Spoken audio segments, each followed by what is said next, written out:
How is Freemasonry? Came most recently from the Order of the Knights Templar movement in the 1300s. Actually came before that, in the year 43 AD, from a group called the Mysterious Force. That's actually where Freemasonry came from. And this following information is from a book called The Origin of Masonry.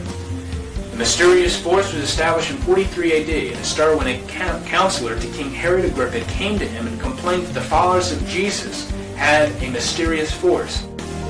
The purpose of this group was to attack the teachings of Jesus, and that they should establish their own mysterious force and in order to preserve Judaism. King Herod Agrippa said, quote, "We will use the hammer because it was used to nail Jesus' hands and feet. Every session will be opened by striking the hammer 3 times, end quote." And you notice that judges have the hammer to bring order to the court. King Herod Agrippa said, quote, "We will make degrees. These will be 33, symbolizing the age of the impostor." And on November 43 AD, the first official session was held in the First Temple of Jerusalem, which was a basement in the palace of King Herod Agrippa. The meeting of the Mysterious Force was always held in the temple. That was the name, the temple. And in 1717, modern Freemasonry changed it to the name of Lodge. To prove that Masonry is of Jewish origin, here are the following quotes. The Rabbi Isaac Weiss wrote in 1855, quote, "Masonry is a Jewish institution whose history, degrees, assignments, signs, and explanations are of Jewish nature from beginning to end," end quote.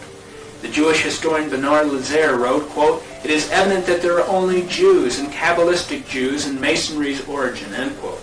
And finally, Theodor Herzl, the founder of Zionism in 1897 in Switzerland, said, quote, "Masonic lodges are established all over the world to offer us help to achieve our independence. Those pigs and non-Jewish Masons will never understand the final objects of Masonry," end quote.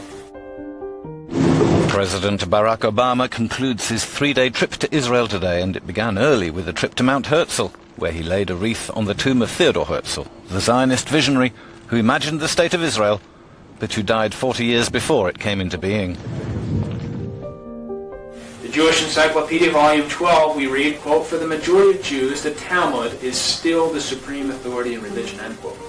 And the Talmud is the written word of the oral tradition of the Pharisees. The Universal Jewish Encyclopedia, page 637, says, quote, "The ultimate authority for orthodoxy is the Babylonian Talmud," end quote.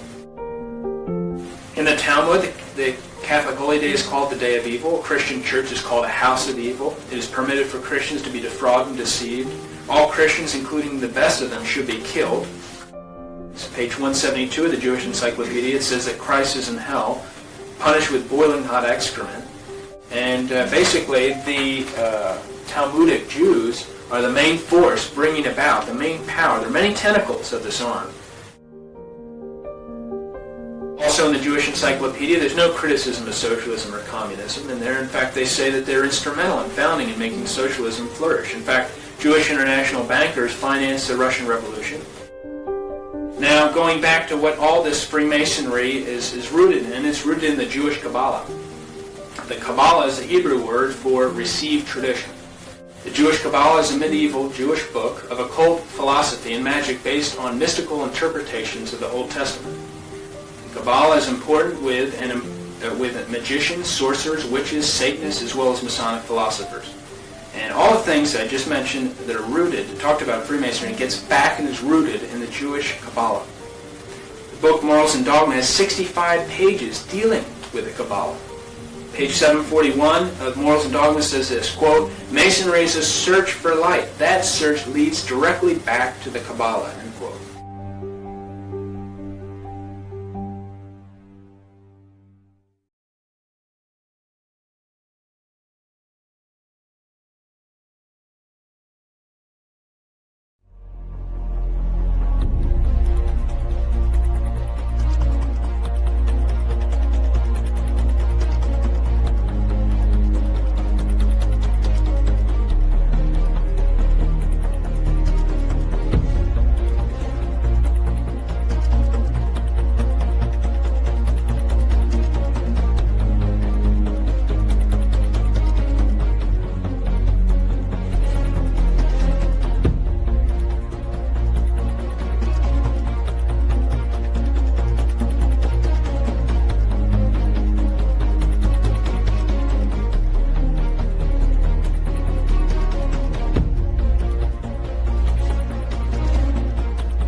So you can see there, ladies and gentlemen, that there are quite a few reasons, once you understand some of these religions or mystery teachings, you can see very clearly why certain things are happening.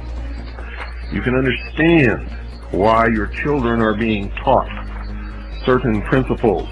You can understand why you're seeing things on television that are being ingrained into the minds of the population.